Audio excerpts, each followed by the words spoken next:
on TV. Step on the floor, feel the beat, let it glow. Everybody's here, let the good vibes show. Lead united, marching proud and strong. Dancing till the morning, all night long. Oh, we're marching on together, yeah. Good vibes rising, feel it everywhere. Last prediction, Stacy, Renee, Jess, Banner, Army, crew, we're the best. Oh yeah.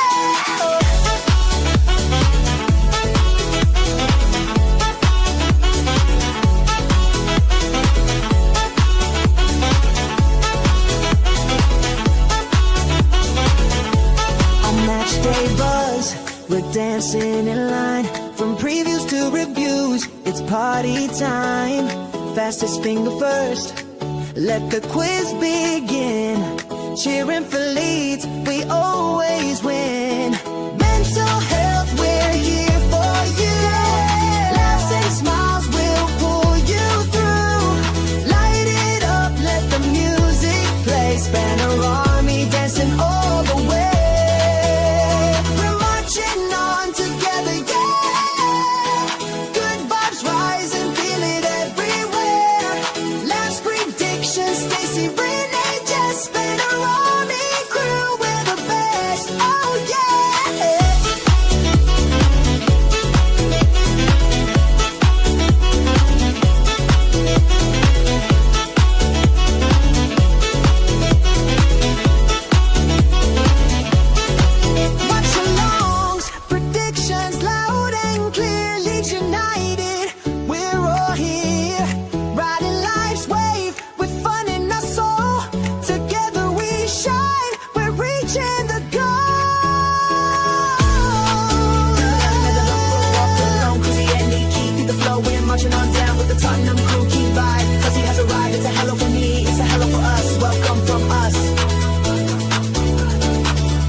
Good evening, everybody.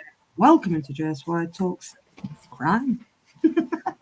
This is your Crime Night Live. Smash a like, subscribe, hit the notification bell, and as always, thank you for watching. How are we doing, Stace, love? I'm doing good. I'm telling me that all day. She just read my message. Yeah. It's StreamYard. Right. What is? I've got Two screens. Oh yeah, it's this new thing with StreamYard. We can hide it. See, I can hide vertical me and just go back to this. Don't ask. StreamYard have done a new thing. They don't even ask you; they just do it. I'm gonna have to. It's awful. No, looking at yourself. Yeah. How are we doing, crews? All good? Yeah, all good. Hang on, there you go. Not bad. Can't see me. Man made it to Cleethorpes. Oh, listen, don't. We didn't know that Grimsby were at home and we came past as if we're all coming out at the stage. And it was like, oh my God, we were just walking straight in front of the car. I was scared. Okay, I went, oh shit, Grimsby are at home. I wonder if they've won. And I went, no, they've lost. Keep windows up. Oh, the goalkeeper got sent off in 46 minutes for Grimsby. Did he? Yeah. Hell. Yeah, we just went that well with his car and he's up for now at RSC again. It might go back and be no trimmings on it, mind. I can't lie. Grimsby's a wee bit rough. How are we doing, Renee? All good? Hanging in there, Jess. How about you? Yeah, hanging in there, mate. We just had a ball fest of watching England. Although I didn't watch England, I watched France, to be fair. Well, Iceland won or lost right at the last minute. It was depressing. Big up to the Icelands, or the Icelandic Towers of Iceland. Good evening, Kevin. Hey, I hope you're doing well. Have they qualified for World Cup then, no? Iceland? They got bounced today. Yeah. Big up, Daz, mate. Big up, Paige. I hope you're doing well. Drula, big up, love. Oh, Drula. Big up Joel. God, how much weight has Freddie Flintoff lost? Fucking hell. Loads. God, he's Loads. in the bullseye, and I didn't even recognise him. I can't He had even that lie. crash, didn't he? He nearly killed him. Never been the same as if on Top Gear. Never been Yeah. the same. No. Big up, Kev, mate. Hope you're doing well. But so before we get into it, does anybody actually know the case that Stacey's covering? 1 minute, because I think my son's melted in bath. He's been in there an hour and a half. Wait a minute. I'm wasting away. Hey, Vin. Oh.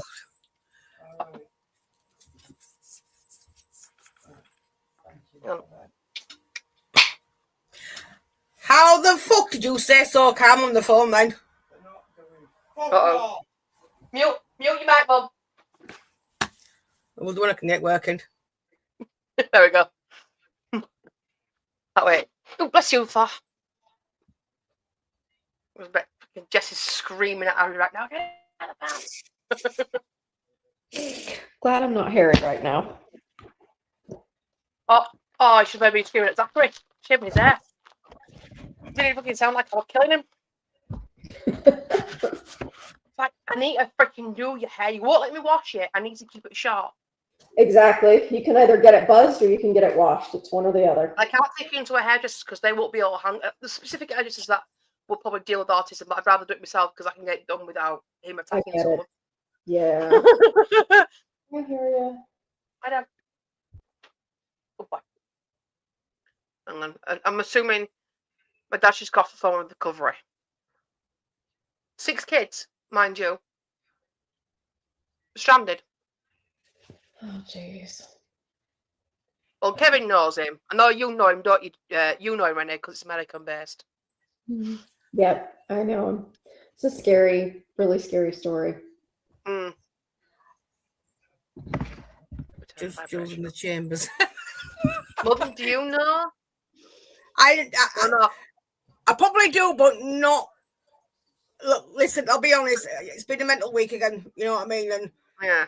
I ain't got a clue, to be honest. I probably have no. heard of him. Maybe not. I don't know. So I didn't want to read up about him. I just thought, you know what? Coming eyes open and ears open and just then make a judgment. Yeah, Jess was saying when I did BT, I didn't know much about him, so the mic because he's on front of Lee now. Just then she listened to what I had to say and had nightmares, poor girl. We got Vinders, by the way. Hi, Vinny, darling. Big up, Jules. Hope you're doing well.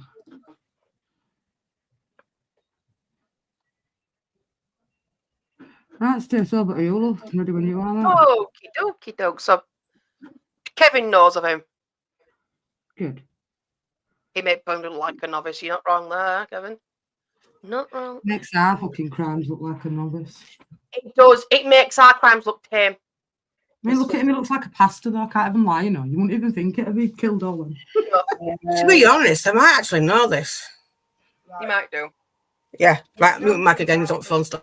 All right, so let me just clean my glasses so I can see. You know, being all professional and stuff. Right. So. Never.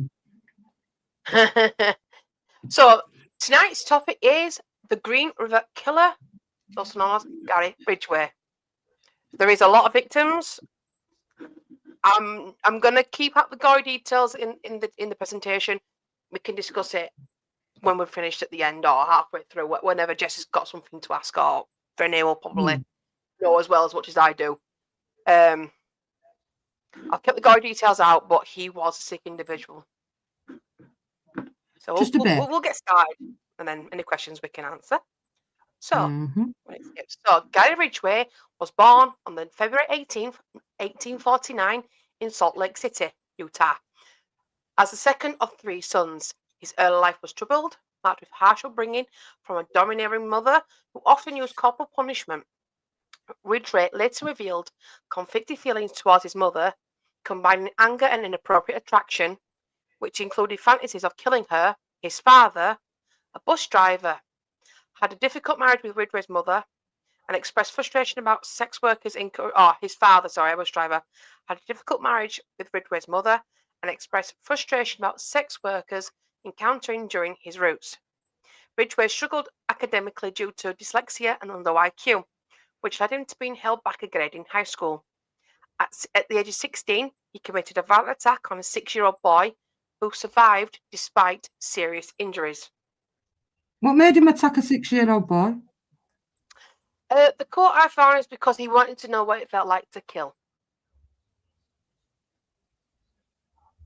All right. Yeah, straight off the bat. Yeah. What we're talking about, though, corporal punishment, what we're talking about? He's dominating mother. Spanking and stuff. Yeah. Binding. Spanking. Okay. Oh, just... So what we consider normal punishment when we were growing up. Yeah, paddling. We got slapped. Slap, belt, crack, crack, crack. What My dad used to do that. that's corporal punishment, though. My dad brought my Yeah. sugar killed by about my face. Kill him in half. Ridgway completed his education at Tai High School in 1969. Time with 19-year-old high school sweetheart, Claudia Craig. He enlisted in the United States Navy and was sent to Vietnam, where he served aboard a supply ship and experienced combat. During his military service, Ridgway frequently engaged in sexual activities with sex workers and contracted gonorrhea. Despite Craig's anger over this, he persisted in these actions without using protection. His marriage to Craig ended within a year. When friends and family were asked about Ridgway following his arrest, they described him as a friendly yet peculiar. His first 2 marriages ended in divorce due to infidelities on both sides. His second wife, Marcia Winslow, alleged that he had put her in a chokehold. So from the back, It sounds like a weird fuck. such a pleasant man from the get-go. Yeah. Well, thing is, Very though, sweet, not. he's workers. A lot on it, to be fair. Yeah. It's So what I've kept out, like, if I go back to his father being a bus driver, I don't know if I mentioned this earlier on in the. He actually went on routes with his dad, and his dad would complain about sex workers, call them all sorts of names under the sun, but then would leave Ridgway on the bus while he went and had sexual activities with the said sex workers on his route. Wow. So conflicting that his dad hated them, but had sex with them anyway. I'm not being funny, you know. I mean, dreaming of killing your own mum, that's a bit sick, innit? Yeah. Tell me about it. And that's only young. Yeah. So his crimes, Ridgway became more religious during his second marriage, going door to door to share his faith, reading the Bible both at work and home, and insisting that his wife adhere to strict doctrines of their pastor. He often found himself in tears after reading the Bible or listening to sermons. Despite his newfound faith, Ridgway continued to seek out sex workers and encouraged his wife to engage in sexual activities in public or inappropriate locations, including areas where the bodies of his victims were later found. I'm just going to let that sit for a moment with the ladies. Oh, Specifically, Jess and That Morton. is that his wife and then put the bodies there after. Yeah. That's not right. That's I can't remember all that and all. I must have a fucking brain like a bastard fucking encyclopedia. But then, don't some of them though actually mark out where they've already put them and keep an eye on them and go back and check them. Some do, yeah. Some do. Oh, fucking I mean, I know weird. people have sex outside. That's not that's quite a normal thing. That but where's there's it? Well, Yeah. That's pretty grim. That's this. Isn't it? I did say we're grim. I mean, Sorry. he got married 3 times, so it can't have been that bad. Yeah. We should be next slide. I've lost my one now. Sorry. Yeah. Women in Ridgway's life described him as having an unquenchable sexual desire. His 3 ex-wives and multiple ex-girlfriends reported that he expected sex from them several times a day. Fucking hell. What's wrong with mums? A couple of times a week, fucking 3 times a day. Scruffy cunt, wouldn't they? He often preferred to have sex in public spaces or in wooded areas. Ridgway acknowledged his obsession with sex workers, admitting to a love-hate relationship with them, which I reckon goes back to his dad. His dad had the same kind of love-hate relationship, so it's kind of passed on to him. He often voiced his discontent with their presence in his neighbourhood, yet he regularly utilised their services.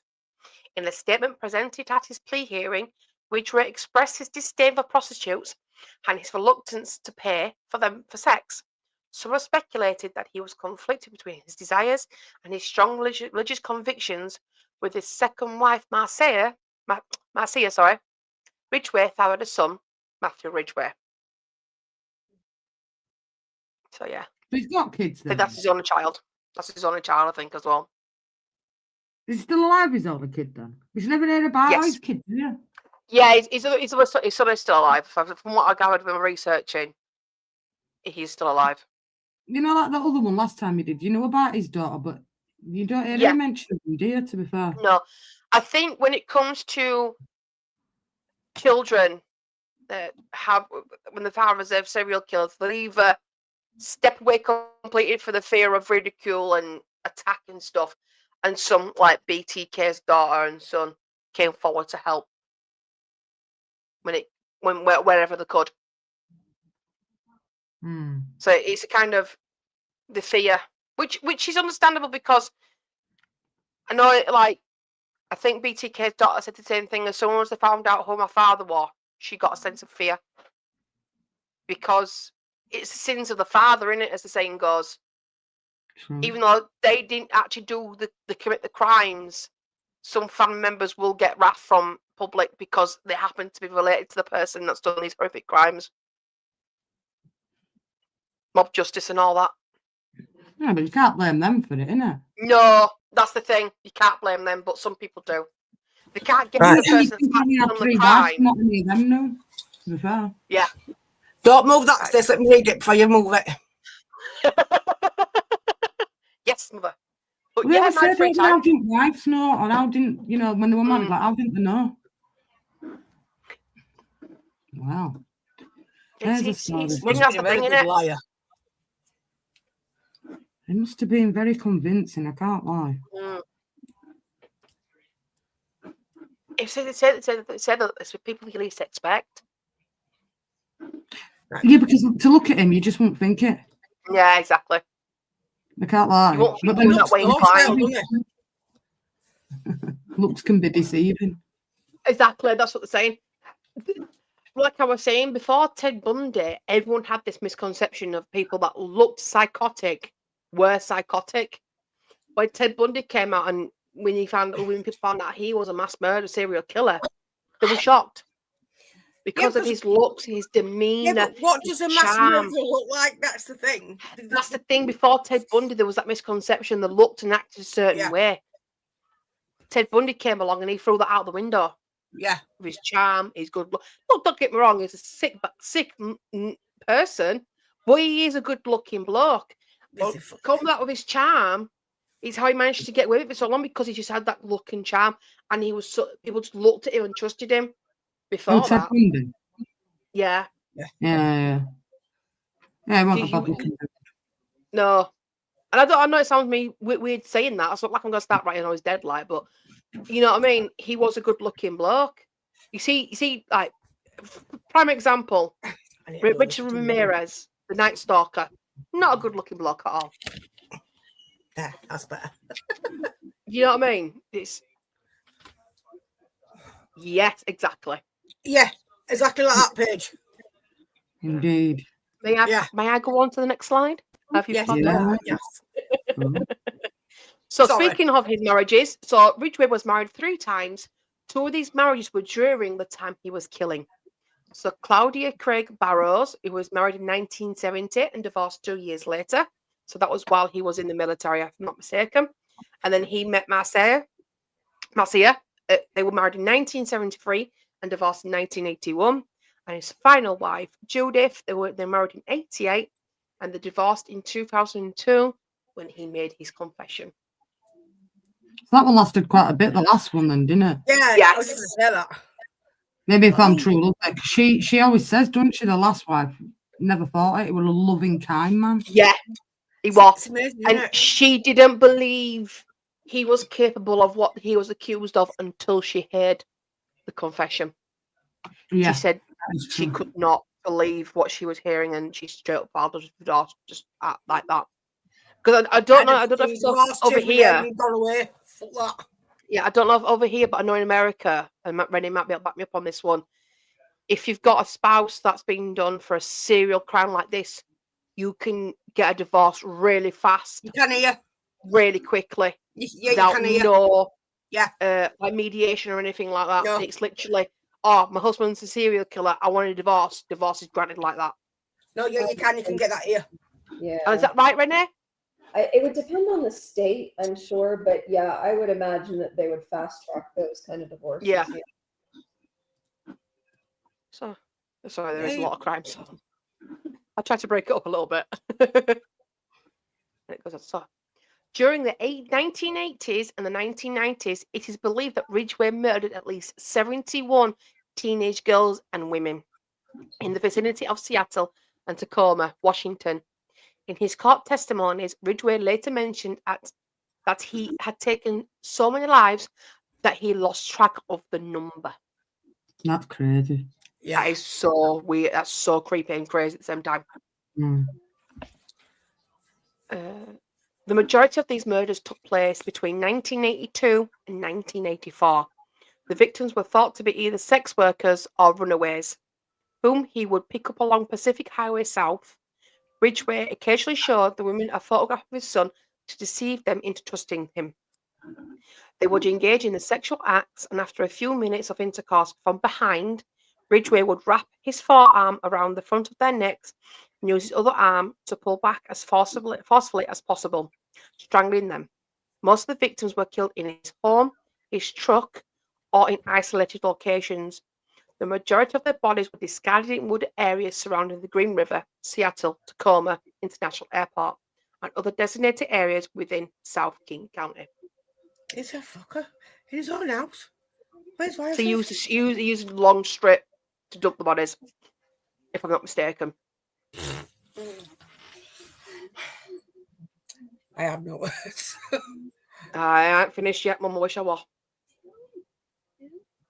That's crazy, that, isn't it? He's got a good obsession with strangling, hasn't he? Him?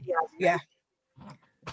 2 confirmed victims and an additional 2 suspected ones were discovered in Portland, Oregon region. The bodies were frequently found in groups, sometimes arranged in poses and typically unclothed at times. He would revisit the victims' remains and partake in necrophilia. No. See, this is why I kept, because like I didn't want to put too much detail into the PDF because we could discuss it. From the video, from one of the documentaries I watched, he clearly it's clearly shown because he talks about it like it's nonchalant with an officer, but he'd go back a few times and then after a while the maggots and the smell would get. Oh, that is grim. He was. I'm so glad I warn people like every day this week. He would go back to revisit the bodies to have sex with them.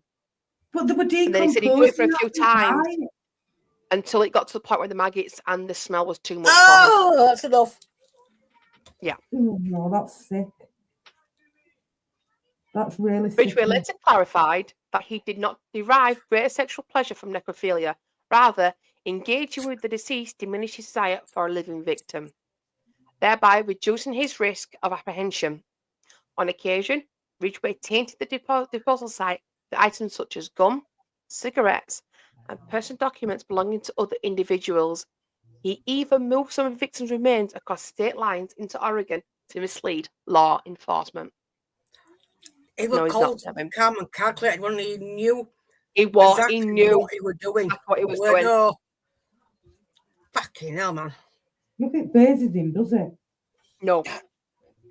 Well, I will point people to the documentary. But a decomposing body. That's really sick. Yeah, I think the initial interview he had after being arrested, obviously the officers tried to maintain like a decent relationship with the suspect to keep the flow going so they can feel open about discussing the crimes. I think the first conversation he had with the detectives, they came in and he asked them about sleep. He went, "It wasn't the greatest, but I still slept." He was just so calm. Yeah. Then to move his victims as well across states. Yeah. Oh no, that's grim. It That is grim. Oh no.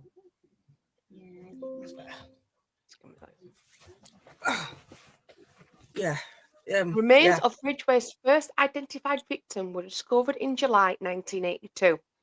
A distinctive type of spray paint was located in the clothing that was wrapped around the victim's neck, but the paint remained untested for 2 decades. It had been analysed at the time, establishing a connection between the murder and Ridgway would have been simpler. Following the discovery of 4 additional victims, the King County Sheriff's Office established the Green River Task Force to probe into the murders. Members of the task force included Robert Capel and Dave, I think it's pronounced right, Chirp, who conducted periodic interviews with incarcerated serial killer Ted Bundy. Here we go. In 1984. So Ted Bundy actually tried to help capture him, but I reckon it was for Bundy. It was more satisfaction for himself rather than clarification for his killings. Yep. Oh, that's grim. He was just that's what I mean. Bundy shared his insights regarding the psychological motivations and actions of the killer. He proposed that the murderer was returning to the dump sites to engage in sexual acts with his victims, a claim that proved to be correct, and advised that if law enforcement uncovered a fresh grave, they should monitor it and wait for the killer's return. FBI Special Agent John E. Douglas also played a role in the investigation by creating a profile of the suspect. So this is where they started profiling killers now at this point. Yeah, that's Mindhunter. Remember I was telling you guys about that on Netflix? That's about John Douglas and how they started up that unit. So it's a really good miniseries. You guys should watch it. It's a good series, I agree. Ridgway was taken into custody in 1982 and again in 2001 on charges associated with prostitution. He emerged as a suspect in the Green River murders in 1983 following the disappearance of 18-year-old Marie Melvare. Her boyfriend and her pimp later discovered a truck parked outside Ridgway's residence, which they believe was the same vehicle she entered on the day she vanished. Ridgway was questioned in relation to this incident, and law enforcement received multiple additional tips that referenced him. In 1984, he successfully completed a polygraph examination. So because he passed it, that's let go.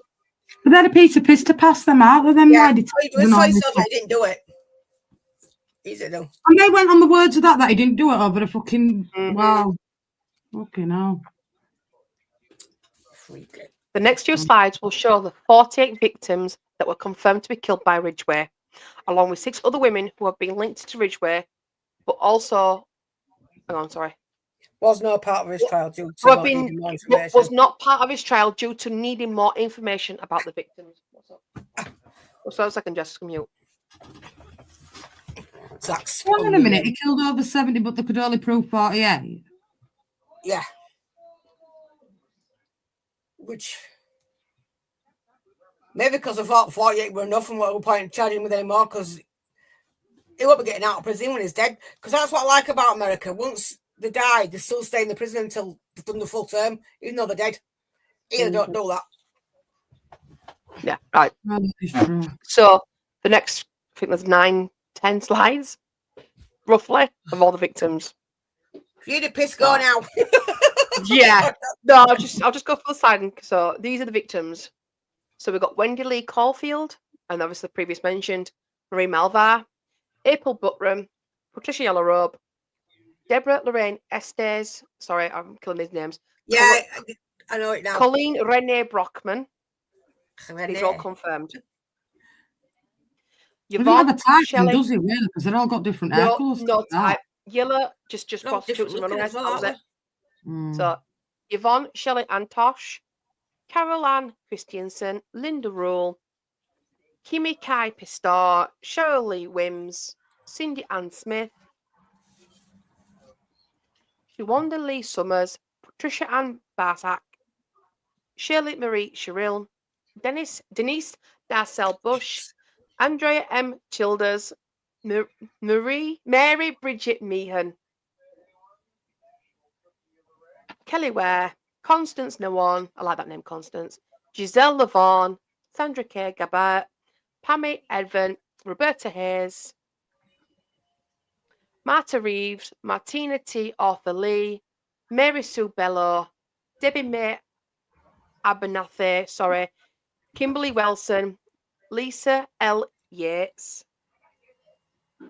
Delise Louise Plager, Maureen Sue Feeney, Tina Marie Thompson, Carrie Ann Rice, Dolores Laverne Nobody missed any of Williams. these women, no?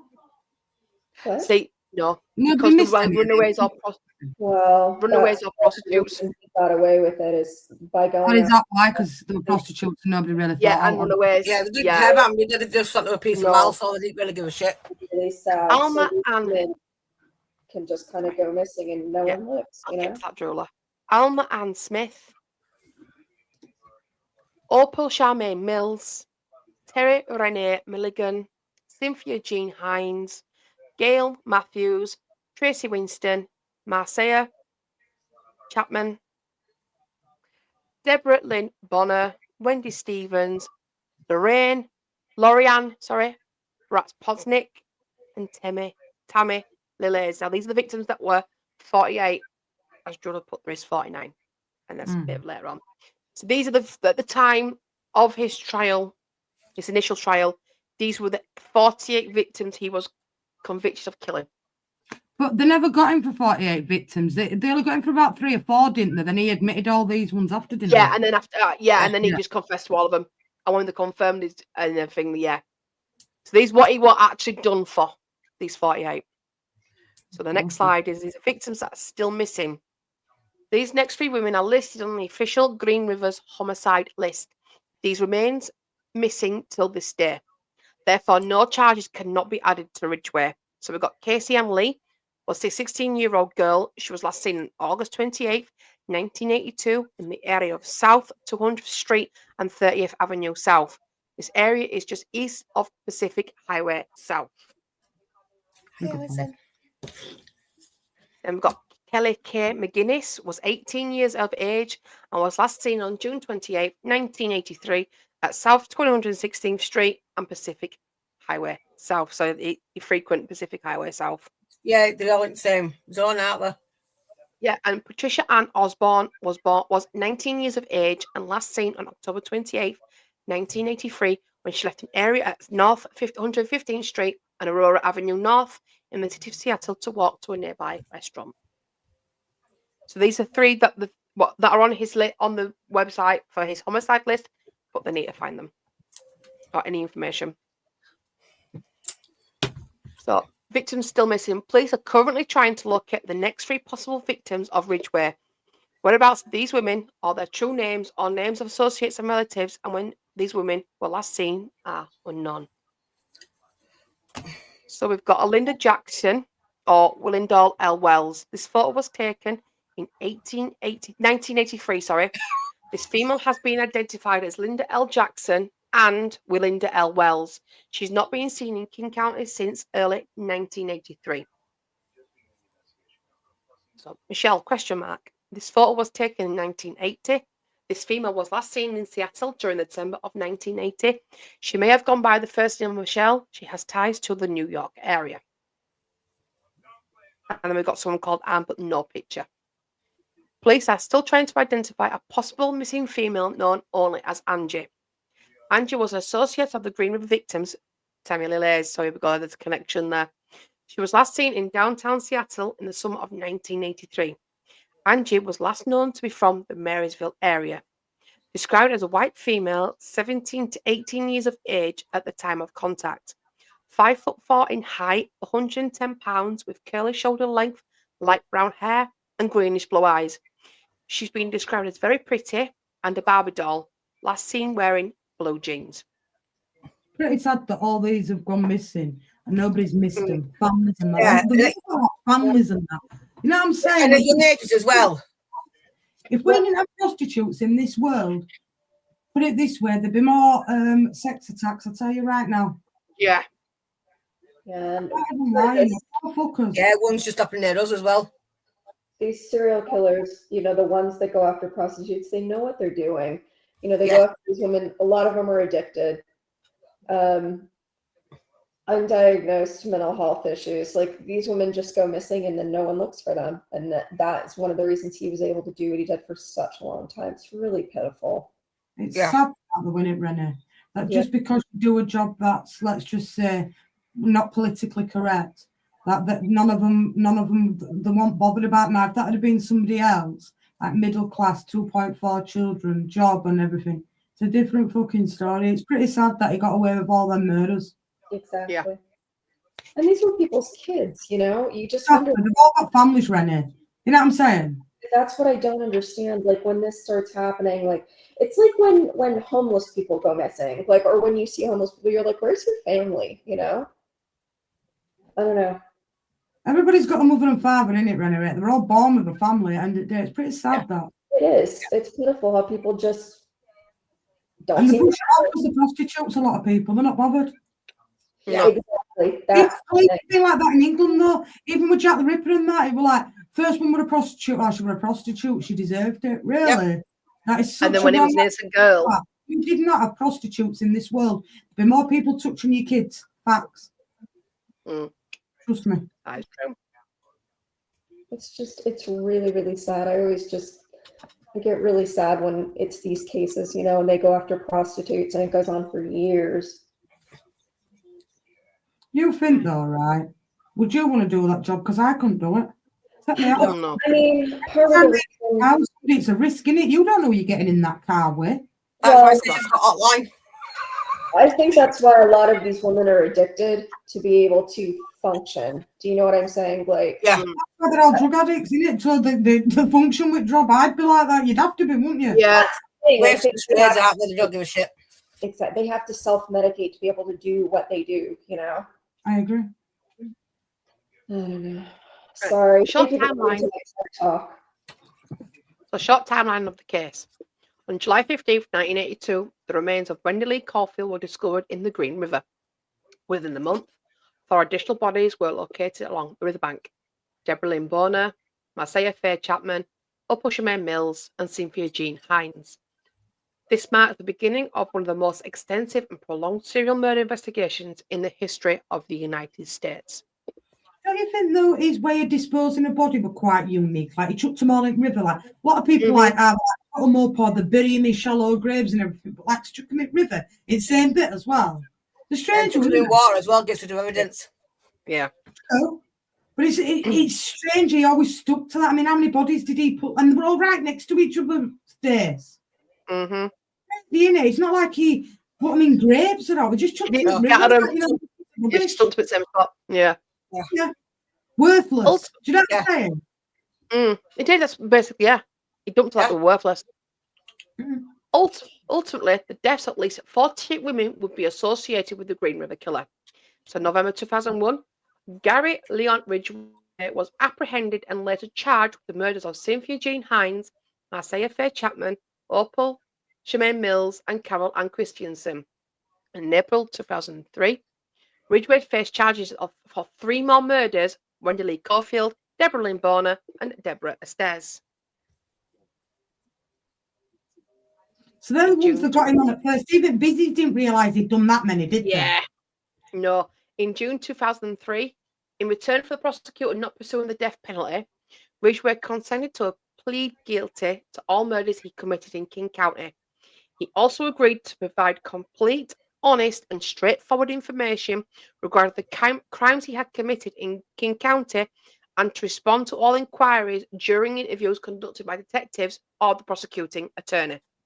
Do you think he should have got a plea bargain, Stacey? Because I think he should have gone to death. In my opinion. In theory, no. But I think because he accepted the plea deal and didn't get the death penalty, more victims have had justice. Because if he just had gone, no. I don't know if that were me, I'd want him to go to Needle. I'm sorry, that's my opinion. Oh, yeah. I agree with that. Prison's totally different to your life. A life for a life, an eye for an eye, a tooth for a tooth. Me, I'm sorry. That's my opinion. That's what I say. No, I agree. He should have been given the death penalty, but then there's the side is because. But that's the he prosecution there, but that's shit out Yeah. for me. They got fucking hangman's If noose. it's proven without reasonable doubt, it would definitely them. Then yeah, because we know sometimes that the justice system can get it wrong, and we know that. Yeah. So I find there's more flawed cases in England though than these in America. America. Yeah, I agree on that yeah. one. I think their system's a lot better than ours. Yeah. Yeah. I think America's got a better way, though, haven't they? They once they say life, that's it.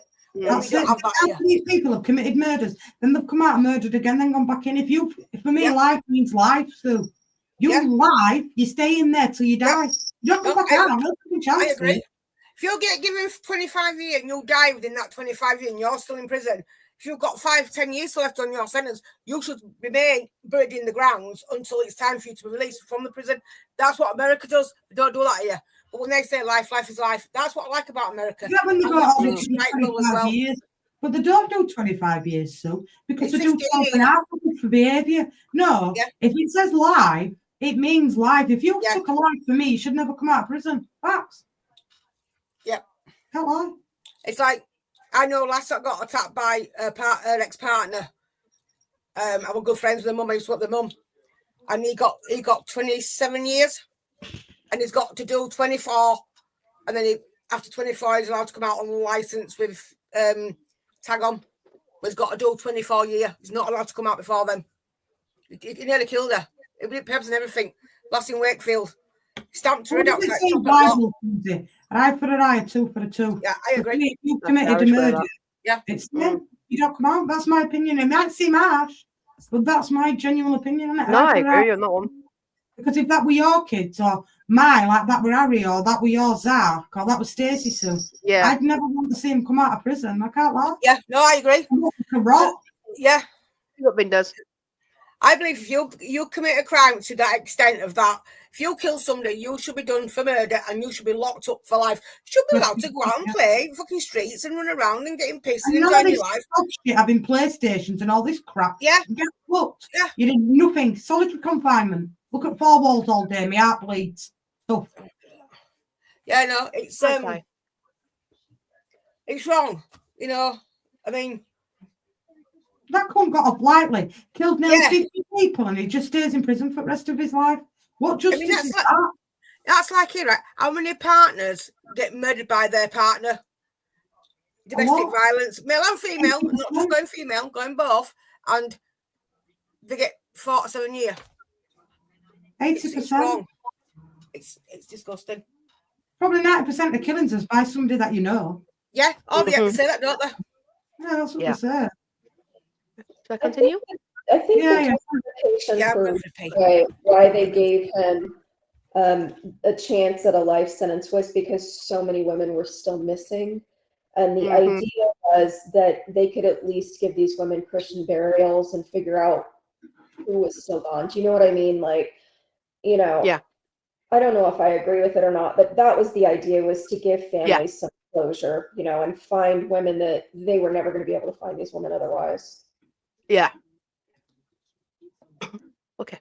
So on November 5th, 2003, Ridgway entered a guilty plea to 48 counts of aggravated first-degree murder as part of a plea deal that would prevent his execution in return for his assistance in finding the remains of his victims and offering additional information.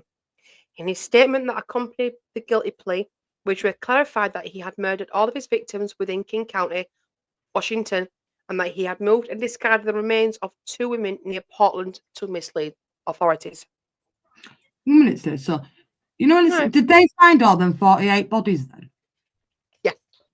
Yeah, so they found all them 48 bodies that he killed? There were additional bodies that they found after he told them where to look. Yeah. Right. So that was part of his plea bargain. If they believed he had anything else to do with anyone else, he had to be forthcoming and truthful as part of his plea deal. Right, fair enough.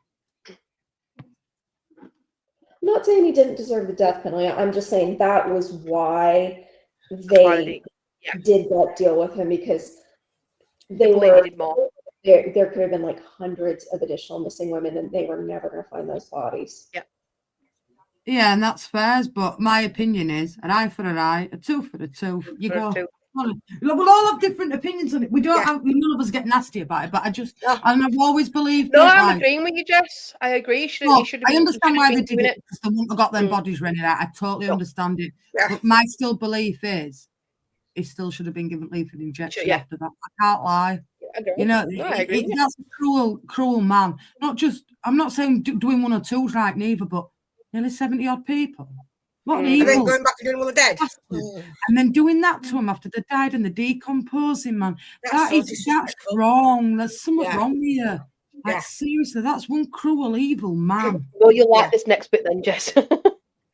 Deputy Prosecutor Jeffrey Baird remarked in court that the agreement included the names of 41 victims who would not be part of State versus Ridgway if it were not for the plea deal. King County prosecuting attorney Norm Maleng elaborated his choice to pursue the agreement. We could have proceeded with 7 charges, but that would have been the extent of what we could have hoped to resolve. Regardless of the trial's outcome, there would have remained unresolved questions about other crimes.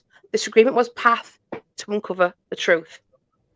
I understand it, don't get me wrong, but I'm just a bit old-fashioned in the fact that... Yeah, well, this is what it means. Look, ultimately, the pursuit of the truth is the reason we have a criminal justice system. Gary Ridgway does not merit our compassion. He does not deserve to live. The mercy offered by today's resolution is aimed not at Ridgway, but at the families who have endured so much. I mean, like, they film in American courts, don't you? And do you know what got me out of all that? The bloke with the white beard, and he said, I forgive you. And he did show some emotion, you see. I will give him that. He did show a bit of emotion. He cried. At that point, when that father turned around and says that it was basically elaborating and he's a Christian, and forgiven all that sort of stuff. That's the first time I'd seen any emotion from him. But he did show emotion. I will give him that. Show emotion. When that bloke turned around and said it was a Christian, basically, I'm just paraphrasing. It's a Christian way to forgive him. He forgive him, and that's when Ridgway cried because that gentleman he didn't come at him in anger. He didn't come at him. He was very softly spoken. I mean, he was, and you know what? That I'd murdered my kid. I'll be honest. No. I wouldn't be this calm. I don't want to get hold of him and castrate him. I can't lie. The calmness of that bloke. I personally, fair play to the bloke, because that's a bloody hard thing to do. But I know for a fact. He's the only one. I didn't jump to the table and punch me. And you know what? The bloke was look at him, and he sat and he stood on that witness stand and he gave his what they call it, a witness statement. The after, and he said, victim statement. And big up to him, but I know I couldn't forgive anybody that had hurt my family. I can't lie. Yeah, he's victim. I just couldn't. But fair play to him, and that's the only time he ever showed any emotion at all. He did. That is true. The only time he showed emotion. Not when he was giving interviews. Not when he was talking. Not even what he did to his wife and all. What he did. Just that one guy. Yeah, that one bloke made him cry. Of all the things he's done, I've seen numerous documents on this, and he only showed the emotion when that bloke said he'd forgive him, because it was the Christian thing to do. That's when he cried. On December 18th, 2003, King County Superior Court Judge Richard A. Jones sentenced Ridgway to 48 life sentences without the possibility of parole to be served consecutively. Additionally, he received a further 10 years for tampering with evidence for each of the 48 victims, which added a 480 years to his 48 life sentences. Subsequently, he was given another life sentence after the remains of the 49th victim were discovered in 2003, which I will mention later on. Ridgway assisted prosecutors in locating 3 bodies on August 16th of that year. The remains of a 16-year-old girl was found in New McClaw, Washington, 440 feet from State Route 410, were identified to belong to Pammy Annette Evett, who was in the initial slide, who was thought to be the victim of the Green River killer. The remains of Marie Malvar and April Buttram were uncovered in September 2003. See, now do you see why they're giving that plea deal? Are we remembered where all them? Do you know what bugs me a little bit there is, are we remembered where they all was? Yeah. There's that many of them. A I'm not mistaken, each of the victims went back a few times. So the location would have been solidified in his head to be able to go back repeatedly. Of all the victims he had, right? You look at Ian Brady and Myra Hindley. There's still some on that moors that they've never found. But yet he can recall where 48 bodies were. That is absolutely fucking crazy. My opinion on that one is they refused to give his location up just to be absolutely cruel. Yeah, to his mum. But I don't understand how he's remembered where they all were to be able to go and say, yeah, this, and this. What I should have done is, as soon as I got where they were, I'm right, sorry, mate, lethal injection now, that's yours. So I did them. Alison's got a point there. Probably treat them as trophies. Yeah, that's when they remember things. So they go back for probably like the colour of the hair, or the hair with the hair waved or moved or. Like that bloke when he used to cut their hair. That's an English bully, but Italian. Then he took snippets of their hair, didn't he? Yeah, he did. And he had an obsession with women's hair on bust, didn't he? He used to cut the fucking hair. Yeah. On November 23rd, 2005, the Associated Press reported that a weekend hiker discovered the skull of one of the women whom Ridgway had confessed to murdering in his 2003 plea deal with the King County prosecutors. The skull of another victim, Tracy Winston, who was 19-year-old when she vanished from Northgate Mall on September 12, 1983, was found on November 20th, 2005 by a man hiking in a forested area near Highway 18, close to Issaquah, southeast of Seattle. This discovery resulted in Ridgway receiving his 49th life sentence in 2023. Remains that were found in 1985 and referred to bones 17 were confirmed to belong to 15-year-old Laurie Ann Rathnupnick, who was last seen by her family in Lewis County, Washington in November 1982. See what I mean, Jess? If they hadn't done that plea deal with him, none of these women would have been allowed to be added to his sentencing. So that plea deal left open. That plea deal left it open for more chances of him being prosecuted for anyone else they confirmed were his victims. But like it says, though, he confirmed to kill a majority of these victims before they were found. I don't know how he slept at night. No. How he went to sleep. She's 15 years old. I'll never know. Yeah. You can't lie. How he lived a normal life after doing that. No. You know, being married to a woman as well, having a kid as well, and still acting normal. How the fuck? But say when he was at home with his wife, he was lovely. Yeah. He was nicest bloke you'd ever meet. You wouldn't have even thought it. Maybe that's why he did it. Because he didn't want to do it to his wife. If I do it to my wife, I lose my son. Personality. Yeah. Yeah, man. Ridgway admitted to more confirmed murders than any other American serial killer. Over a span of 5 months of interviews with the police and prosecutors, he confessed 48 murders, 42 of which were identified by police as probable victims of the Green River Killer. On February 9, 2004, county prosecutors started to release the videotape recordings of Ridgway's confessions. In one recorded interview, he initially informed investigators that he was accountable for the death of 65 women. In another recorded interview in December 31st of 2003, Ridgway asserted that he had murdered 71 victims and confessed to having engaged in sexual acts with them prior to their deaths, a detail he withheld until after his sentencing.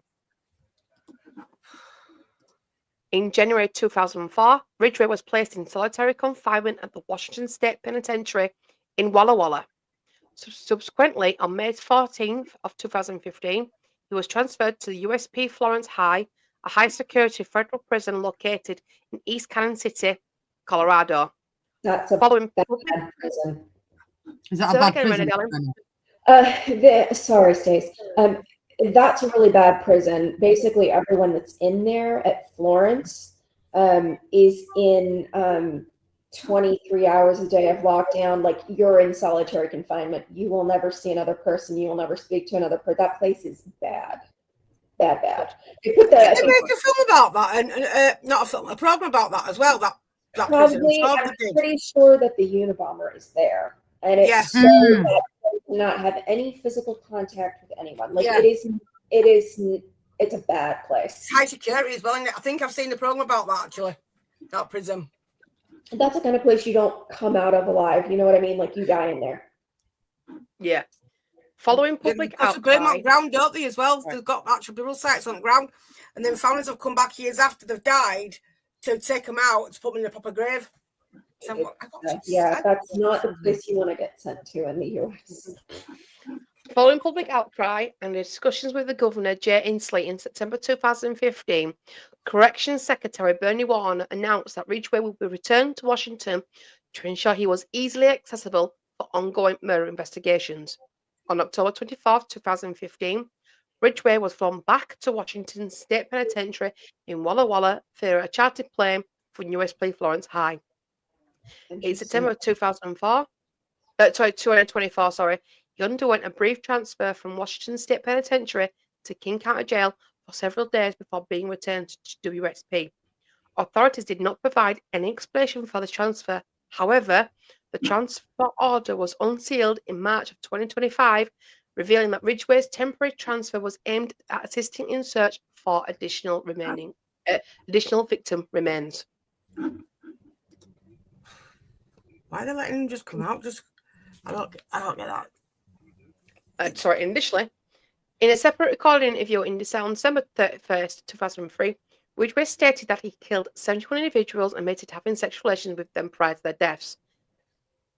There we go. A fact he only disclosed after being sentenced. In his confession, he recognized that he chose prostitutes as targets because they were easy to pick up and expressed that he hated most of them. He also admitted having sexual intercourse with bodies of his victims after their murders, but asserted that he stated burying the later victims to help him resist the temptation of necrophilia. Oh, God. Now it's going back and digging them back up. Oh, do you know? No. And because at the time I did the research, I found the 49th victim that was mentioned earlier, so she's got her own slide. Yeah, definitely had someone. Yeah. In February 2011, Ridgway was convicted of murder of Rebecca Marrero. Ridgway had admitted to killing a 20-year-old in 1982. However, prosecutors did not have sufficient evidence to charge him with her death at the time.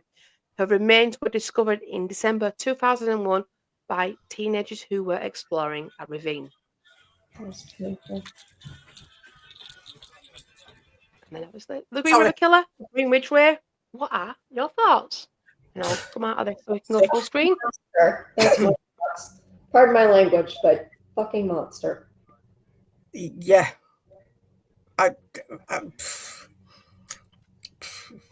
don't know where to start. See, that's the reason why I left some of the gruesome details out, because I thought, particularly with me and Renee knowing the cases as well as we do, it would be a good point for us. I don't realize Jess had gone. It was a good it was a good thing to discuss. It was a good thing for us as a panel to probably discuss some of the gruesome side of his murders rather than me having it in a PDF, because we can discuss it then. Because he was sick and twisted, like I said. You can go back and watch the confessions when he speaks about going back to the bodies, and he only stopped going because the smell of the maggots got too much. And it's just like having a casual it was like he was having a casual conversation. Yeah, it was like everyday conversation he was having with the cops in the back of the car, because he was actually going. Sorry. No, I'm sorry, Stitch. I was just going to say it was like he was reading off a grocery list, like. Yeah, I feel awful for knowing so much about this case, but this case is always intriguing because the sheer amount of victims he had and the sheer time he got away with it, and it was just so unexpected. And then when you go back and watch the confessions and stuff, how nonchalant he was, and that when I mentioned about the maggots and the maggots and smell. I think he was actually going to another spot to point out where he had actually dumped more victims. And he was just like, it was like an everyday casual conversation with the officers. And I'm like, I felt sorry for the police officers that I had to do them interviews and stuff. They must have get the hands off of him, I can't lie. It must have took them all their strength not to throttle him, but they were recorded. They were smart enough to have recordings of him in the car. It's stop recording and take cameras off and give him a bit of dig in it, though. Yes, basically. That's why he said he buried the victims to stop him from going back to commit more necrophilia. I think for me, I could have. This is going to sound cruel. For me, going back after killing them, desecrating the bodies, is even worse. It's sacrilege. Because you're going back Yeah, do that. again and again to violate the body, and that person's soul is no longer part of that body. They are no longer part of this world, and you're going back and violating them again and again and again. Yeah. I mean, another that English bloke, but they were already in like morgue them, and they were already embalmed and stuff. Yeah, that's totally different. They're decomposing bodies. Yeah. That's grim. Yeah, then it got worse. Necrophilia went back to a few of his victims after to have more sexual activities with them. So having sex with their bodies. Laugh and maybe Toy Story before you go to sleep tonight, honey. Yeah. I've now got to go look for charging shit and jumpstart leads and all sorts. When I finish up with this, I'm all right. His excuse for going back to these victims that he'd already killed was so he wouldn't go out and kill someone new. That was his reasoning for going back. Yeah, he acted like he was doing a service to the community. It's like, well, it would have been worse had I not gone back there. I'll see if I can find some video clips, Jess. Just give me a second. It's what he did with that pregnant woman with me, and that fetus just chucked it under that edge like it went up, didn't man? See, stuff like that I've kept out. See, proper grim. It's just there. I'm so glad I waited until that was done. I apologise. Of course, I'm celebrating. Get me out of here. It has just I'm just glad that we've got the presentation up there before that came up. Before you go to bed tonight. You got to off after that, man. You fucking know, man. Wow. I mean, it's not just the boss, it's the age of the girls as well. Yeah, 15. You know, and like, I think somebody said was it Paige? Was it Alison? Hang on a minute. I need to put these on. Oh, I want it. Yes, about the fact that they were all family. They were daughters, mothers, sisters, aunties. I mean, they weren't even all the same age. Whether they were from a young age to quite a middle-ish age. Whoever he could get. Yeah. It's like he didn't give a fuck. Yeah. I'm having you. I'm going to you, and that's it. He did not care. Whoever he could get in the car with him that day, he did not care. Oh yeah, I watched on English. That's really good. Yeah, no, it's. I don't know. I mean, it's not just that. What makes a person do that kind of hideous and crime? His dad had done it like serial killed, but his dad went with prostitutes, but paid him. He never did. Yeah. He had this obsession with them, and then going back to them later and fondling them. That's sick. You know how quick, and especially in America, how quick that body's going to decompose. Yeah, because the one where there's not nice. Yeah, exactly. So how can you even get a thrill out of doing that? That's sick. I'm sorry. That's grim. I don't understand. I don't understand the mentality. I just don't understand how you can get a sexual thrill by doing that. I don't get it. Why? See, I was thinking the same thing, Drula, right? About the fact that his dad went with prostitutes. He slagged them off to a certain extent. I'm covering this comment up. Yeah. So, according to Ridgway, his dad would have bus driver. He used to go on his bus routes with his dad, and his dad would state how much he hated the prostitutes and stuff, but then would leave Ridgway on the bus on his rounds while he actually went and had intercourse with prostitutes at the same time. So that's where the love-hate thing came from. Yeah. I think his dad planted the love-hate seed of the prostitutes, but obviously not the killing part, because his dad always paid. And if he was still with his dad was still with his mum, that was his dad cheating on his mum. Do you know what I mean? That itself can have an effect as well. We all know what it's like when you can have that kind of effect. But I don't know. Why would you? I don't know. I can't get my head around it. I'd have got sort of like killing him, but Well, I don't get it, but I get it. But going back and mutilating the bodies after they're decomposed, that's absolutely off at scale. Yeah. No, you're mentally disturbed. Yeah. Crazy. So I'm just going to try and find that blog that we're talking about. Harold Shipman might have killed all them people. Yeah, he did, but he injected them with insulin. They were a pain-free death. That was great what he did. And then insulin dissolves in the body, so they don't know about it because insulin's a natural thing that your body produces. That old biddy caught him out, didn't he? But just gonna share this, Jeff. This is the gentleman that you were talking about, the one that made. This is the only one out of all the victim impact statements that Ridgway had. This is the only person that made him cry. Ridgway. There are people here that hate you. I'm not one of them. You've made it difficult to live up to what I believe, and it is what God says to do, and that's to forgive. You are forgiven, sir. That's the only time you saw emotion from him during the whole investigation and the whole trial. That's the only emotion you saw. I couldn't forgive, but he's a devout Christian, and it was a Christian in his eyes. Forgiving him was the most Christian thing to do. But I don't get it. I understand it, and fair play to him. Yeah, but I don't get it. But I couldn't forgive somebody that had done that to my daughter. No, I couldn't. No. I'd take it to grave with me. It just wouldn't be something. He don't deserve to be forgiven. No. Do you know what I'm saying? Nicking a fiver out your mum's purse, you can forgive that.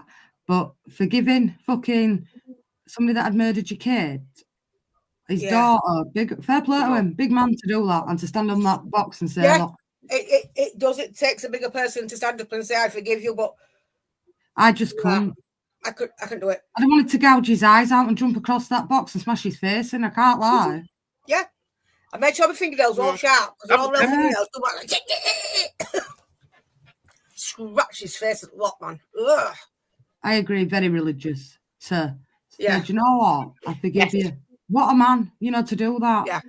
But that's brave. One or two you could understand, but nearly 70-odd people. Yeah. It's mind-boggling how you can do that. And how you can go back to them bodies when they're decomposing and get a thrill out of it.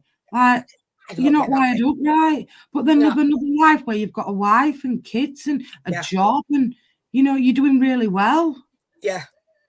You know what I'm saying? Like, it's split personality, isn't it? Yeah, I don't get the concept of you're that. just like, run-at-mill family man.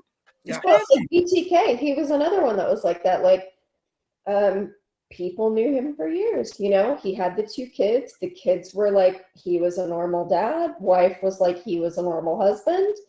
He was, at the Lutheran church, like one of the big leaders in the church. It's just wild. Very. I don't know, girls. It's a scary world. Yeah. Some really, really fucked up people in this world. That's right. Yes, very. This is what I'm saying. Like, you look at the British cases that we've done, and you look at the couple of American ones we've already done. They're off at Richter scale compared to the 2 I've done. Well, 3 I've done: Lucy Letby, John Cannon, and last week Michael Stone. It's like I say, America, a very violent country. It is, because guns and shit. You know what I'm saying? Like, it's second nature, isn't it, over there? Americans get desensitized to extreme violence pretty early on. The class as a mass murderer, is it 2 murders or 3 murders here? 3, innit? Yeah, I think it's 3. I mean, Harold Shipman, he killed all them people with the injection. He's our most serial killer to date. But he's not.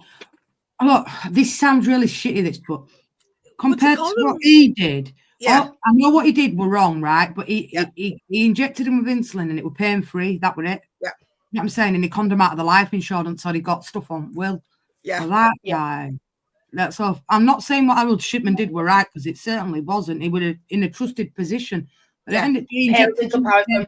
nothing there. He did go after It pales bodies in and start comparison, mute. yes. No, I didn't. Whereas That's that's just it. that's true. The worst British case that I can think of is the two, what were they, 10, and they killed James Bulger. Babes in Wood.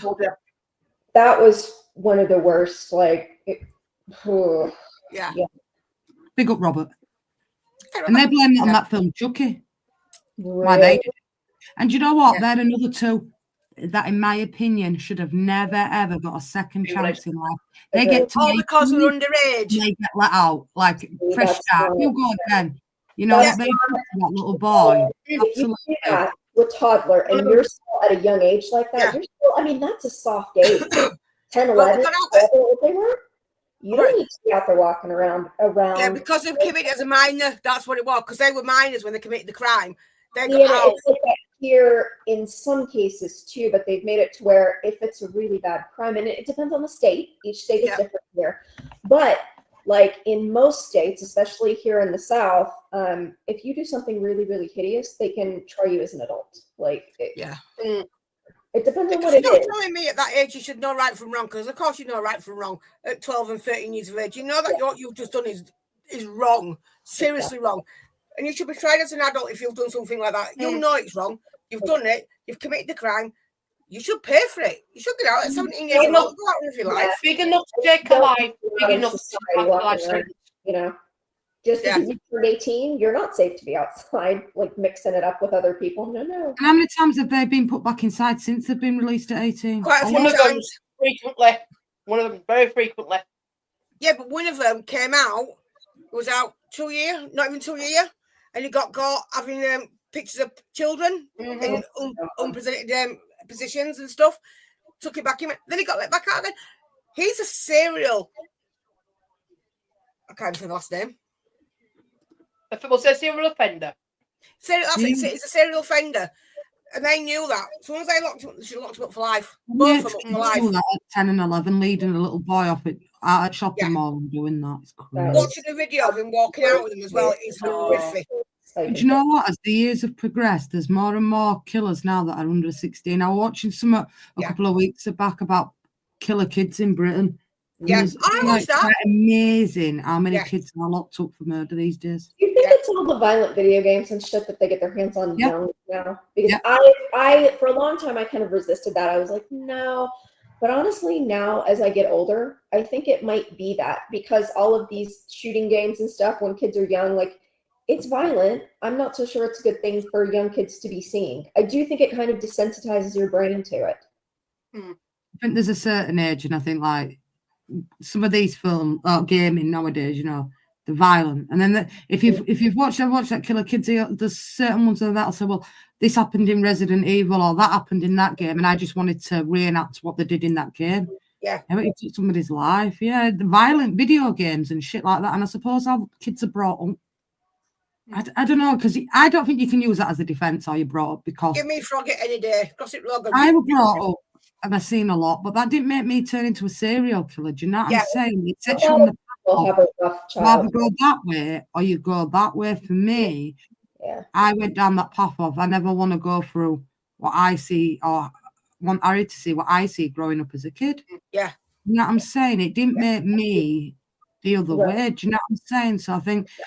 It all boils down to your own personal perception of how you want to live your life. I'm sympathetic to people who have really bad childhoods. I truly am. But there's a lot of people that have had nightmare childhoods that turn into good people. Exactly. Yeah. Exactly. These kids didn't have it great growing up. I didn't, I see a lot that I shouldn't have seen, but I didn't. I am, I don't think I'm a bad person. I think I'm a good person. I don't think... See, for me, it molded me into being a bad person because it just made me think that when I had my kids, it makes you see what I see. Wrong. That's like me, though. Yeah, that's like me. I grew up in a family where I had older siblings, brother and a sister, well, half brother and half sister, and I was my dad's only child, and it was horrendous. The fact when my dad went to work in the morning at 6:30, 7 o'clock in the morning, he'd come home at 6:30 at night. The abuse and the shit I got from my mum and my brother and sister. But then my dad adopted my sister and not my brother. And it didn't change anything. It was still the same. I mean, until my mum died in 22, she was still saying she hated me. I shouldn't have been born. And I had that for all my life. Your dad's like your fucking dad. You blocked somebody else. Oh, you're not my kid at all. I found you. I grew up that until she died in 22. So to be on the end of that, and in fact now it started to raise its head again after our Harry got murdered. I was at our Damien's, and one of them was saying, "Oh well, you spoiled one at family." I went, "No, who told you that bullshit?" Listen, they got spoiled. My mum fucking adored the fucking daughter and son she already had, but me, I was the mistake. And I just stood there and I'm thinking, what the fuck? My mum's been gone for a year. I haven't lived with mum and dad since I was fucking 15. I moved out at 15 with Stacey in a buggy. And you're all about it now, fucking all these years later. So it shows you how the circle still carries on from the little people that keep whispering. Do you know what I mean? And it's awful. But I once would never, ever put myself in a position of hurting someone because I couldn't do that. I'd rather help somebody. If I can help them, I'll do that. Do you know what I mean? But I would never hurt somebody like that. Never. It's awful. I mean, it's a cop-out at the end of the day. You know what I mean? People that, like I said, I am sympathetic when people have had really bad childhoods. Yeah. So truly, I am. And like my mom was raised by alcoholics, so I know that it can be really bad. You know, she just wouldn't talk about. Stacey, that was an alcoholic. Yeah, my dad. You know, that she didn't act that way. I mean, at the end of the day, like you do have to make a choice about who you're going to be, you know? Mm-hmm. Yeah. I mean, I'm 54 now, and to sit down with my dad in a pub and have a conversation about what life was like with, hang on, Stacey, what life was like for me growing up. And he sat there and said, I knew there was something there, but because I wasn't at home when it happened, I wasn't told anything. He said, Dad, they treated me like shit. He went, you could feel it. He said, I could feel the animosity when I used to come home from work towards you, but it didn't really settle in until after, you know, we sit down now and we discuss things. Because I told my dad once I got to a certain age, like this and this is about my mum, and you know, this is what she done to me, this is what she said to me. I ain't got a DNA test to prove it from my dad. That's how bad it got to a point where she died before I got the results. I went, yeah, look, Mum, I got them. Do you know what I mean? But I mean, my kids went through hell. I went through shit with my first marriage, and my kids went through it as well. And I walked away with nothing to make sure my kids didn't see no more of it. Do you know what I mean? Because John's like that now. He's not like it now, but he was. He used to be quite aggressive and quite. It's not anymore. He's calmed down. But I've always said to him, you lay your hand on any woman or anybody else for no reason at all, I'm going to batter you. And I'll still say that now, and he's 30 odd years of age, and I'll still do it to him down. And I'm 50 odd, and I'm fucking falling apart.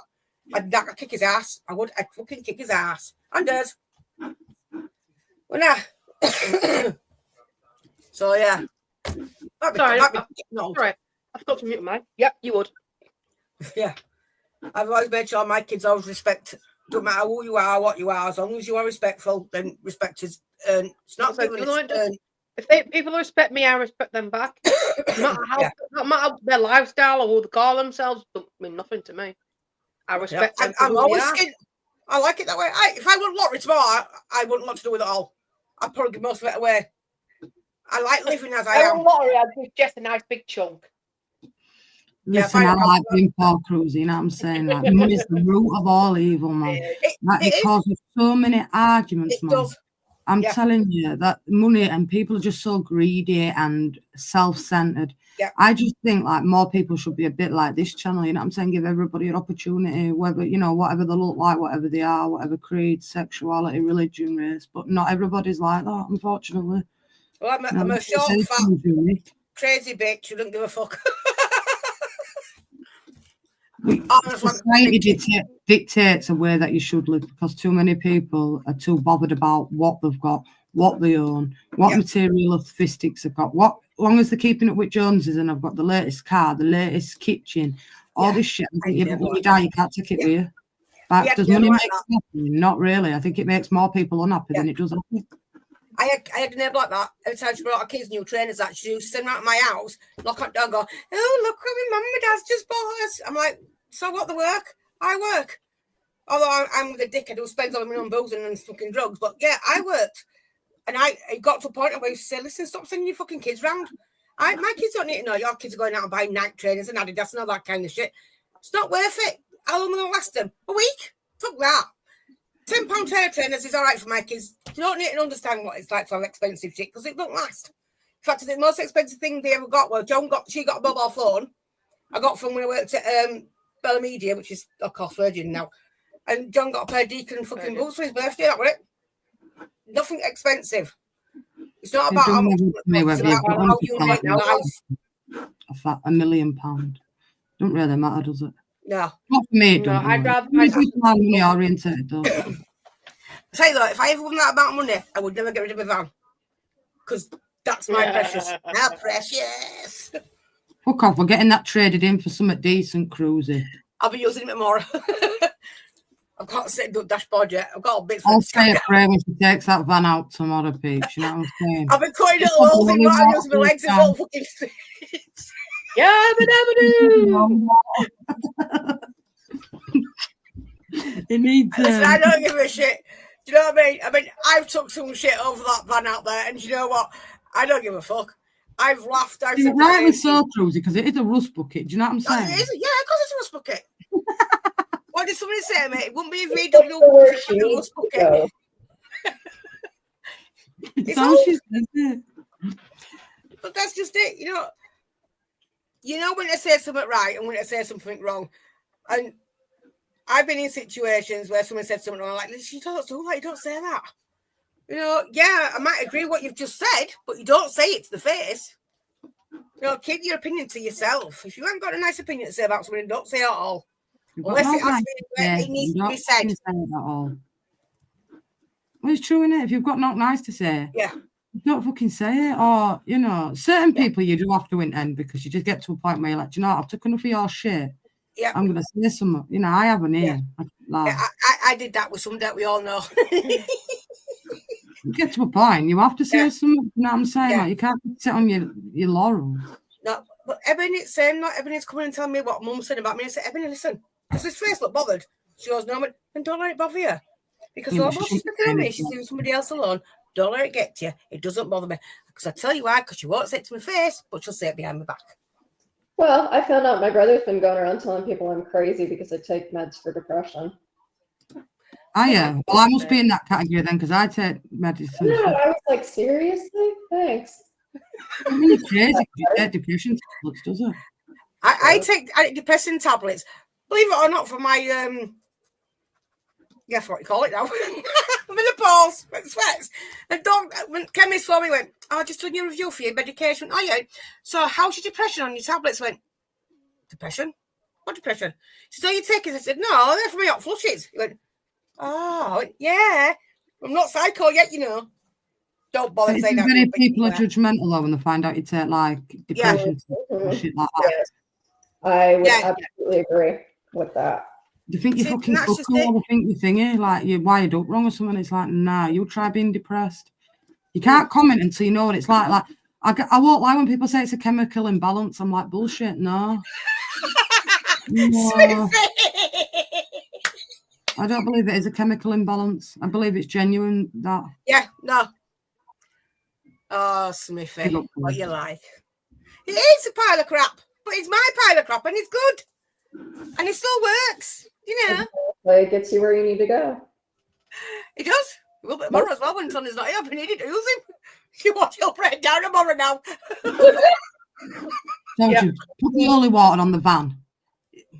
Yeah, I've Listen, if you can count 5 friends on your hand that are decent, you've done well, because for every 10 people you meet, 9 of them will be absolute knobheads. Oh, yeah. Yep. Yeah, then you meet me, and I'm a total dickhead. There's too many people that are out for what they can get out of a friendship. It's not 50-50. It's very true. The thing is, we've gone from getting paid every week, more or less, from now got it monthly. And I get phone calls every day or every week from my like, Mum, can I... No, listen, you work and you earn more than me, and she gets more than me, and what me and Tony get.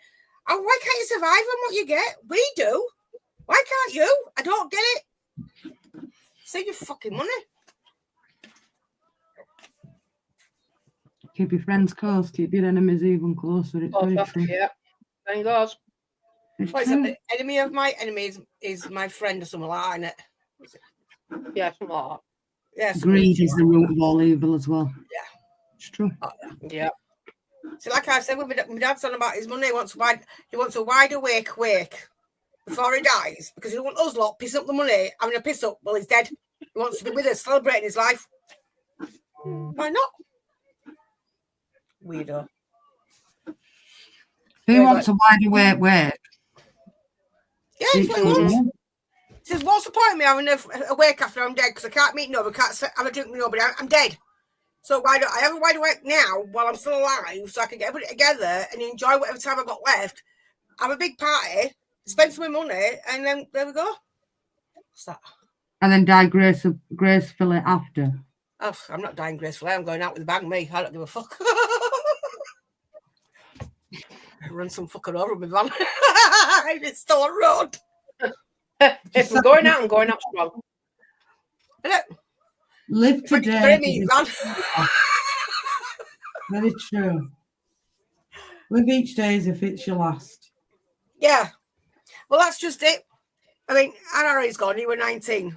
Tony's mate died. He was the same age as Tony. We're 56. My mate's just died. And that's like, I think she's a year younger than me. And it's just like, what the fuck? And it's like, I said to Tony today, I said, do you know what? I took kids home and come back. I said, get him sorted out and we're going away on weekends. We're going to start spending some time away because we don't know what time we've got left. You know? And it's really kicked me up the arse. I mean, so much I've got in this house from top to bottom. I can't do it in one fell swoop because I'm not well enough to do it all in one go, but I'm doing it. I'm getting shit I don't need anymore. That don't mean anything. It's gone. Out the door, in the bin. You mean you get rid of all that clutter cruisy that we've been telling you about for ages? Yeah. Yeah, I mean, like printers. Yeah, like fall printers and, you know, yeah, all that crap. Do you know, I have started doing it though. It's just something it's not don't mean anything. Only thing I want to do is I'm not money orientated. Yeah, I'm not money orientated. I've never been like that. You know, it's like something from hand to mouth. Yeah. Same Vancouver, and I'm just not angry bullshit. I just don't go out. I don't watch anything anymore. I just chill. I'm zen. Truly will tell you I've been zen for ages now. Either anymore. Bit of feng shui. Absolutely. I know where you're coming from there, Drula. Facts, mate, because exactly the fucking same, mate. Exactly the same, yeah. None of them want to know, mate. Facts. I said the same thing about my brother, about my dad. I told my dad's got to change his world. Right. Because it's not his son. He's got no commitment to him at all. He's been nowhere near my dad. To help my dad, no, fuck all. He didn't even do that for my mum. When I told him I'd bring my mum and look after her and she was dying, went, are you fucking stupid? I'm like, it's my mum. She might not like me or love me, but she's my mum. And it's the thing I should do, bring her home. Oh, he criticised me, so wicked. But when my dad dies, if he's there like that for money, he can fuck off. He ain't getting fuck all. You must think some hide the will so he can't get his hands on anything. In here, love. You must love us on quiet, really. See, I knew we were loved, really. You know what I'm saying? Yeah. I can't even lie. We do things a different way, and it's the right way. Whether you like it or not, I just think it's the right way. Thing is, what you see is what you get. There's no ways. There's no ways and graces. Oh, God, that's a fucking grim challenge he's got to do. You won't get me going through that. Blech. Oh, carcasses or whatever he's got to go through. Just watching I'm a Celebrity. I have. Just watching and I'm getting fucking PDF presentation ready for my next one. What's next one? It's proper grim, man. She's got to go through all this blood and she's got all these like designer clothes. Going through it though. Is it Kelly Brook with big tits? Ratty will be staying downstairs when Tottenham play Arsenal next Sunday, Vinders. I have been warned. Is Levi Belfield. Yeah, Levi Belfield's next week to follow on from what we did the week before. Yeah. Oh, well, I don't need to know that. And then Yorkshire Ripper, and then Nilsson for Stacey. She wants to know Dennis Nilsson. I don't know. Oh, no, fact about the Yorkshire Ripper. Do you know when he did the one in Headingley? Her body was found by him that used to play, what's his name, in Coronation Street? Yeah, Les Battersby in Coronation Street. Yeah, he found the body back at Anderson at Headingley. And I'm doing one that Renee requested I look into, and I thought, you know what, might as well do it. Gainesville Killer. Oh, he was twisted. Gainesville Killer. Oh, yeah, I know what that is. Yeah. See, the inspiration behind Scream. I don't mind watching anything serial crime-wise because I love it, even American stuff, because you get to take court as well when they got caught. You don't I like it more in America because you can see the case, like, you know, when they're in court and what defense and prosecution say. Where we very rarely do it. Yeah, We don't see that here. Where in America, you see it all from start to finish. And it's like, I like that because it gives you the full You've seen picture of Ella everything. before the wrap up vendors, but you've not seen her on Sunday. Banjo. Come here, Prig. Now that's Missy. Missy. Lazy dog. Ah, you're chilling out. You can see her before we wrap up, but you won't be seeing her next Sunday. They'll never forgive me. You're having a laugh. Penny. Say hello to Binders. Princess. What did you call you? Ratty? You're not Ratty. I love. Hello, princess. Hello, girl. Hello, beautiful. She knows my voice, you see. Princess. I'm working on the peacock. Hello, princess. Hello, I'm making beautiful. progress finally. So my cat's going, princess. Oh, that. Is that stuff you do? That what you call it?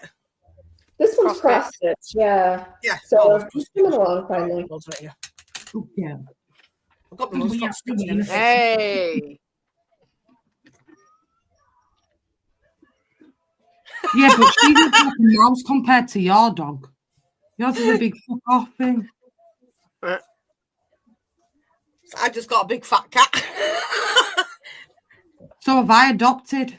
It's fucking massive. Everybody went, Nana, what do you feed Loki? I went, no, just folded his biscuits. He's a fat fucker. I went, yeah, no, he's. You see how much of that fucking weight that Mrs. Biddy's cat's put on since it's been fucking coming here? It's got a double fucking chin. Fucking sat on fence and Prinny's going, man. She does that. She's even started sitting on my shoulder here on the morning and just staring at me. It's like, what do you want?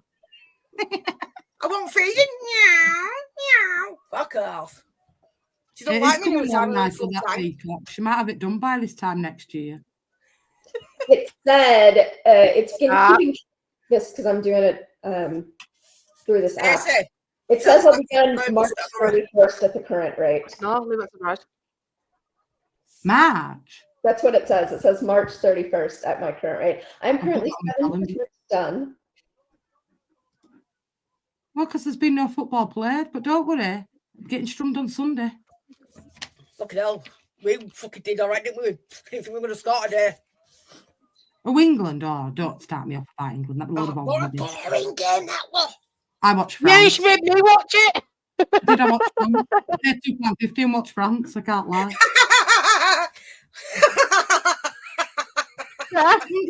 Say no. I can't lie. Right, peeps. I think we're going to wrap this one up then. Yeah, I'm going to look for these parts that we need for tomorrow. Yeah. Everybody lock your doors. Yeah, don't have nightmares about that one, guys. So next week it's Levi Belfield. And who was the week after, Stacey, for you? I am doing Danny Rolling, also known as the Gainesville Killer. Which was inspired. Well, he didn't look like him. Yeah, it was inspired. His actions, his killings inspired the movie franchise Scream. Yes. Oh, yeah, Yeah. Bad news, this one. Still won't watch the film. And big up to Renee for recommending that one to me. Yeah. I watched a scary movie. I won't watch Scream. Just watch Naomi's conspiracy theory on Scream. Oh, no. I don't know what the conspiracy theory was, to be honest. Fuck knows. I can't lie. You know, I'll stick to what we know. What she's talking about, though, guys.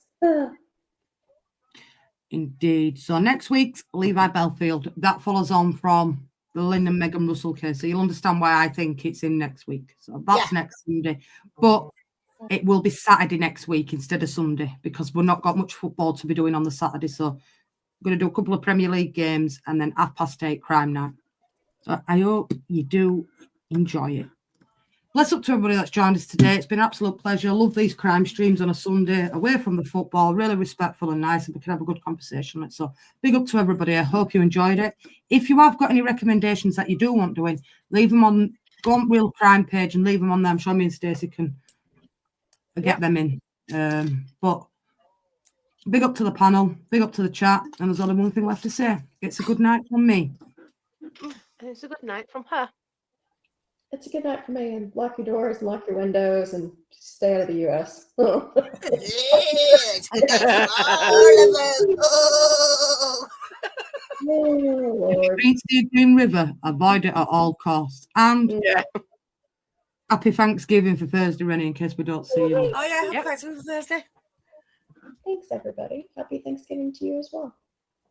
Sure, if you're not doing out, you can join us, Rennie, but I'm sure you've got better things to do with Thanksgiving than join us. I'll be with you. Thursday. I think Spotty guys already just in case. Yes, bitch. I'm getting dog ready. Absolutely. Smash a like and subscribe. Bless up to everybody. We will see you all again tomorrow for the Northern Ireland game. Thank you very much for a nice, chill day, and we will see you all again very soon. Take care of yourselves, and just remember, don't have nightmares. Leeds United, dancing bright, spend our army up all night, laughing, sharing, having fun. The beat goes on, we just begun. Like and share, let's all unite. Tottenham crew, feeling right. Goodbye from me, from her, from us. The party's here, no need to rush.